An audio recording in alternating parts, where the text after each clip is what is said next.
Hello friends, আমি টুম্পা। আজ আমি আবারও আপনাদের কাছে নতুন রেসিপি নিয়ে হাজির হলাম। বাড়িতে আজ বিরিয়ানি বানাচ্ছিলাম, ভাবলাম আপনাদের সঙ্গে রেসিপিটা শেয়ার করা যাক। প্রথমে 2 cup India Gate basmati rice নিলাম। রাইসটাকে ভালো করে ধুয়ে নিয়ে 2 ঘন্টার জন্য ভিজিয়ে রেখে দিলাম। তারপর একটি পাত্রে চিকেনের পিসগুলো নিয়ে একে একে আদা রসুনের পেস্ট, দই, বিভিন্ন গুঁড়ো মশলা যেমন নুন, কাশ্মীরি লঙ্কার গুঁড়ো, চিকেন মশলা, বিরিয়ানি মশলা, একটু ধনে পাতা, একটু পুদিনা পাতা, হলুদ গুঁড়ো, লঙ্কার গুঁড়ো, একটু সর্ষের তেল, একটু গোলাপ জল, তারপর একটু কেওড়া জল দিয়ে ভালো করে মাখিয়ে মিশিয়ে নিলাম।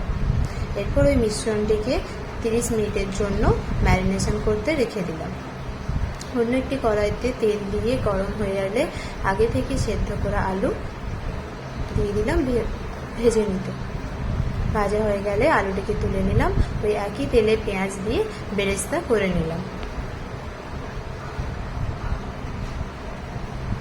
এবার অন্য একটি পাত্রে রাইসের জন্য জল গরম করতে বসিয়ে দিয়েছি।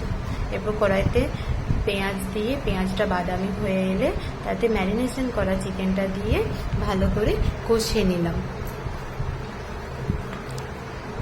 এদিকে জল ফুটে যাওয়ায় তাতে কিছু গোটা গরম মশলা, লবণ, সাদা তেল এবং একটু ধনেপাতা দিয়ে দিলাম যাতে রাইসের ফ্লেভারটা ভালো আসে।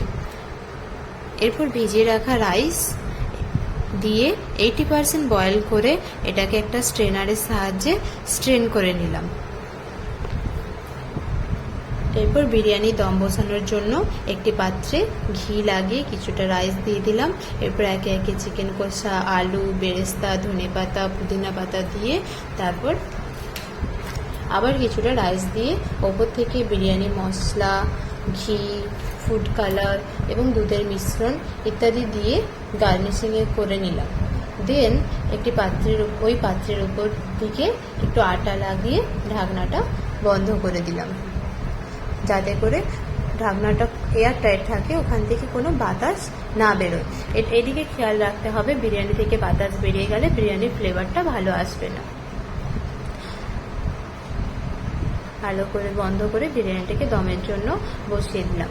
10 মিনিট লো ফ্লেমে রেখে দিয়ে তারপর পরিবেশন করুন সকলের পছন্দের বিরিয়ানি। ভিডিওটি ভালো লাগলে সাবস্ক্রাইব করে লাইক, কমেন্ট, শেয়ার করে পাশে থাকবেন। Thank you.